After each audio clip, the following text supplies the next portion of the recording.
It's 2015, and people around the world welcome the new year with fireworks, glitter, song, and dance, and well-wishing. It was worldwide unity in celebrations, although it was subdued in Indonesia, where people mourned those who killed in this week's Air Asia plane crash.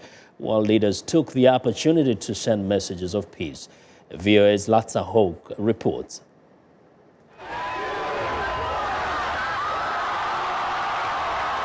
More than 1 million revelers gathered in Sydney Harbour to watch the city's famous fireworks display.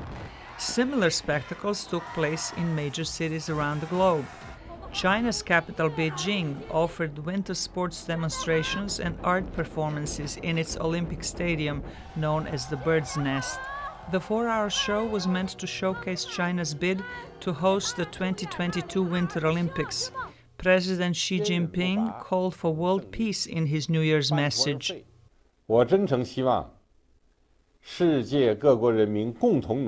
hope sincerely that all countries can work together to ensure that all people be free from the torture of hunger and cold, and that all families be free from the threat of wars. All the world's children must flourish under the sun of peace.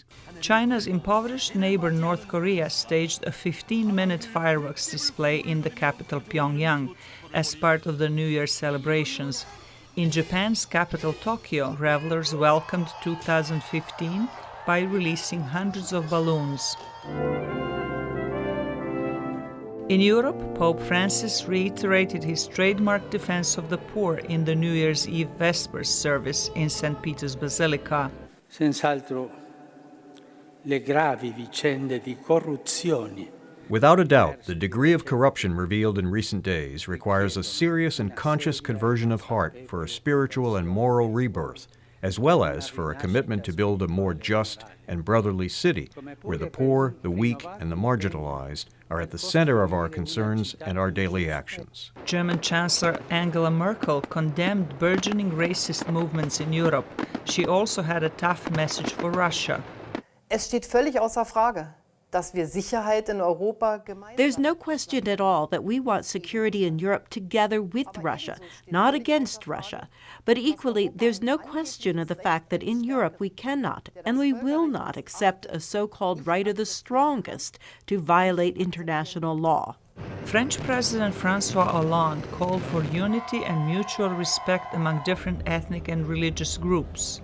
Et devant les menaces qui montent et qui inquiètent, concerning the increasing and worrying threats of terrorism, sectarianism, fundamentalism, it's not by dividing ourselves or by stigmatizing a religion or by conceding to fear that we will protect ourselves. It's by defending firmly our common rules, secularism, the republican order, the security of individuals, the dignity of women. Countries in the Western Hemisphere were the last to welcome in the new year. In New York City, with the best known of all celebrations in the United States, the theme of this year's party was the gift of fortitude. And that's because our special guest this year is the International Rescue Committee, which honors and helps refugees and displaced people from around the world. And they are folks that show a lot of fortitude and a lot of strength in the face of adversity. Around the world, ordinary people expressed wishes and hopes that the coming year will bring happiness and prosperity to all. Latza Hoke, VOA News, Washington.